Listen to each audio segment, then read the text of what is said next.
kwenye raha, unaweza kwenye raha lakini hauna furaha. Ukaa kwenye raha lakini hauna furaha. Sababu furaha inatoka moyoni. Tunakuona tu kwa gari V8 lakini moyo wako umekunja nita. Kwa ni bora kaishi kwenye furaha. Kwenye raha, kwenye furaha. Sababu kwenye furaha ni bora ugali chumvi. Ugali dagaa kwenye amani kuliko nyama choma vitani. Sasa sijibie tushali. Sawa. Nimeona kuna kitu tumegusia issue ya malezi. Sasa hivi tuna smartphone na tuna smart TV hizi za kisasa. Watu wengi wanaanza kuharibikia pia kwenye matumizi ya simu zetu janja.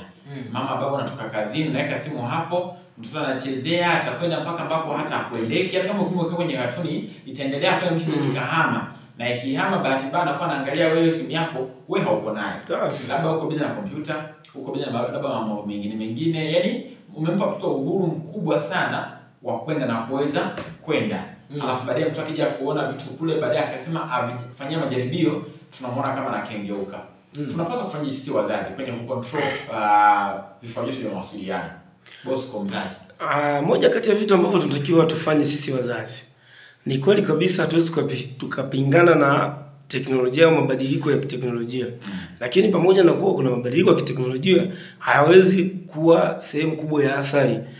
Kwa sababu unapomwacha mtoto atumie vitu ambavyo unajua kimsingi anaweza kuharibika, yani katika kutafuta faida, lakini pia kuna kutafuta hasara. Kwa miongoni mwa vitu lazima wazazi tuvizingatie, hasa ni kuzingatia matumizi ya teknolojia, simu, TV. Na unaona wazazi wengine wameenda mbali wenye uchumi wao wanaweka zile huduma za internet ndani na TV unakuta ni smart TV. Kwa kila kitu kinafanyika pale. Kwa miongoni mwa vitu wazazi lazima tu guide. Unaona kuna kitu ambacho hata juzi nilikuwa namuuliza mtoto wangu. Walikuwa naangalia channel moja hivi ya maigizo. Naambia hivi ile neno imeandikwa PG 16 13 ina maana gani? Inamaanisha nini? Akaniambia baba ile pale ni parents guide. Kwa mtoto anatakiwa anaangalia ile awe chini ya ulinzi wa wazazi. Yaani asiwe chini ya ulinzi wa TV. Yaani unaona bado ameandika PG 13. Kwa mtoto kuanzia miaka 13 anayeangalia ile series anatakiwa angalie chini ya ulinzi wa wazazi, sio chini ya ulinzi wa TV. Lakini wazazi naamini wengi hawajui hivyo vitu. Tunaacha TV wana control wenyewe. Maana hao ni moja kati ya vitu lazima wazazi tuchangamshe kichwa tuvifuatilie. Na kingine ambacho tunakosea na ile lazima niliseme wazi. Wasikilizaji wa Mwenye FM ambao leo wananisikia leo wajisikie tofauti. Ni kutofautisha kati ya matunzo na malezi. Matunzo na malezi. Matunzo ni nini na malezi ni nini?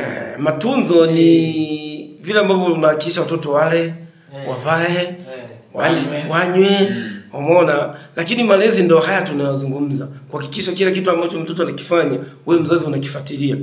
Ndio. Sasa wazazi wengi tumejikita kwenye kuhemea watu wale nini, unahisi kabisa umemaliza. Kumbe sivyo. La malezi linakusubiri. Kwa wajue kabisa kuna utofauti mkubwa kati ya matunzo na malezi. Yaani ukitoa matunzo ujue jukumu la malezi liko pale. Yaani uwezo kaacha kusema, uwezo kaacha kuelezea watoto changamoto, madhara. Mtu yupo anaamka asubuhi saa 11, anarudi saa 6 usiku. Hajui mwanae akiona wakubwa ana behave vipi, anaweza kusalimia. Ndio. Au akiamka asubuhi anasalimia wakubwa. Yaani anaamka anafikia tu na yeye anaondoka kama na yeye ni mwenye nyumba.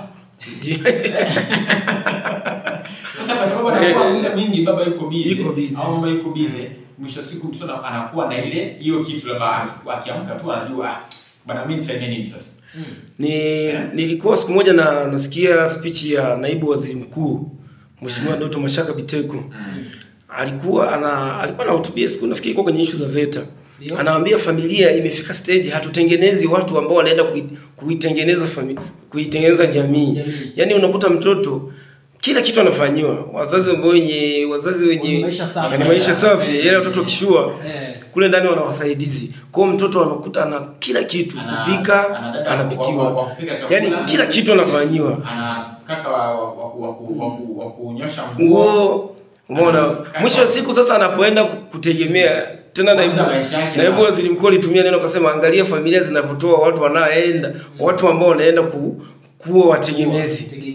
Sasa kwa hali hii leo umezungumza hoja nzuri sana. Mimi miongoni juzi kwa napita kwenye kupata maarifa nikakutana na moja ya maandiko ya mtaalamu wa saikolojia anasema miongoni mwa changamoto ambayo ipo saa hizi pindi ambapo familia za kimaskini, yani mtu anatoka familia maskini anapopata pesa anaanza kumtengeneza maskini wa baadaye tena. Kwamba anaanza anamtengeneza mtoto maskini baadaye tena baada ya kutengeneza tajiri baadaye. Kwa hiyo nafikiri haya maisha ambayo tuna maisha ya hatuwaonei hivi, lakini jamani matajiri hatuwaonei hivi, tunazungumza tu halisia kwa sababu tunazungumza baadaye. Ndio. Haya maisha ni tunaiga au ndo mfumo na sisi tuonekane zipo? Sehemu kubwa mimi nafikiri ni mkumbo.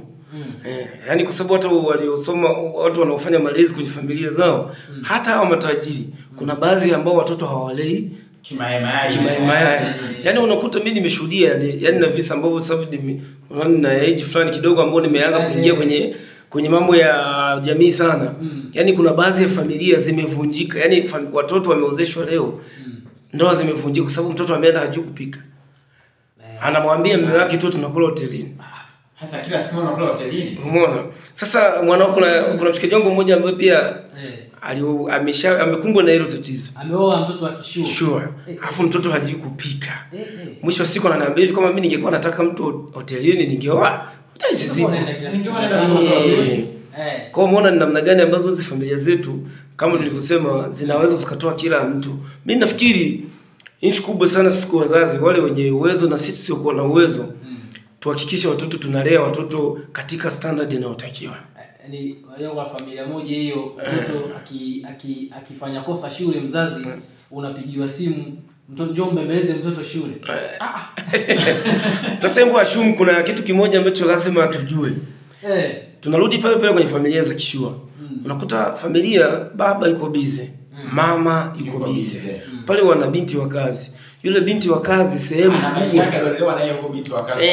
Kwa ukute binti wa kazi ndio anashiriki sehemu kubwa kuwalea watoto. Kwa unakuta watoto wana adapt mazingira ya binti wa kazi. Yaani wewe mzazi tena mule una kitu. Kama binti ni wa kuropoka maneno machafu.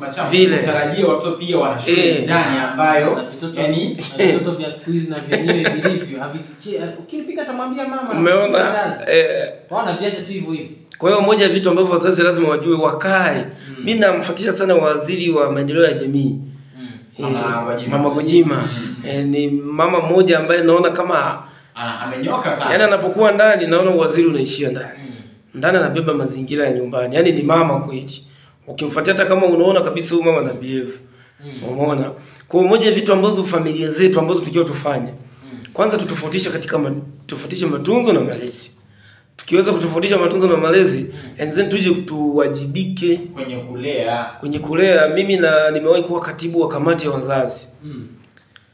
Kuna kitu tulikuwa tunawafundisha sana wazazi na nilisoma sana saikolojia nyingi ya wazazi. Pengine unakutaga mtoto mwenye tabia mbaya. Yaani ashumla baba yake au wazazi wake wako hivi. Kwa sababu gani? Mzazi anakuja shule anasema jamani mimi huyu mtoto amenishinda. Sasa amekushinda wewe baba yake. Sasa kama amekushinda wewe baba, amekushinda wewe mama, sisi tutawezaje? Kuna kitu tulikuwa tunawafundisha sana wazazi. Tunawaambia hivi mzazi, kuna vitu vinne ambavyo kuna watu wanne ambao mtoto kama akifaulu lazima tuwapongeze. Mtoto akifeli lazima tuwalaumu. Hao watu wanne ni wakina nani? Mtu wa kwanza ni mwanafunzi mwenyewe. Mtu wa pili ni mzazi. Yaani mzazi ni mwanafunzi namba 2 kwenye kipengele hicho. Yaani mzazi huwezi kujitofautisha. Mtu wa tatu ni government, kwa maana serikali.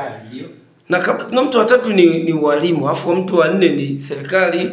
Kwa mzazi ukienda kwenye pano hicho kitu, lazima mzazi awe ana ushiriki au ana mahusiano na hizo pande zote. Mzazi analaumu mtoto amekuja amevaa kimini. Sasa amevaa kimini ametoka nacho. Ametokea wapi? Ametoka ndani kwako. Au alienda sehemu. Wewe unamlaumu tena mwalimu wakati amevalia nyumbani kwako. Alafu kuna jambo linachagiza pia kwa watu ambao wameanza kukua kuwasifia kwenye matendo maovu akiwa anasikia mbaya zaidi. Huyu mtu amenishinda kabisa huyu. Alafu unaongea mtu anafanyaje? Anasikia. Kwa hiyo anaona kumbe nisha control tayari. Unaendelea kumpa kichwa. Kwa nini mambo siyazungumzia huko ndani wewe na mume wako? Au mkaongelea faragha nyingine kabisa hata yeye mwenyewe mtoto hasikii. Ili ajue bado yuko kwenye mikono yenu, bado anahitaji kulelewa na anahitaji kunywa na nyie. Sasa mkaongelea hapana kusikia, anajua sasa kama mama nimeshacontrol tayari nishawashinda. Na kitu kingine lazima wazazi wajue. Yaani kwa hatua tuliofikia, kwa generation tulionayo, unajua zamani tulikuwa tuna kitu kimoja kwamba mtoto wa kiume anaonywa na baba, mtoto wa kike anaonywa na mama. Sasa kwa sasa hivi mimi sidhani kama hilo lina nafasi tena. Yaani we baba unawaita watoto wako wote, unawaeleza kwa kuna hili ni zuri, hili ni baya, hili ni jema, hili ni zuri. Umeona? Lakini kingine lazima sisi wazazi tuwalee watoto katika misingi ya imani. Tuwapeleke yaani lazima mtoto akuwe na hofu ya Mungu.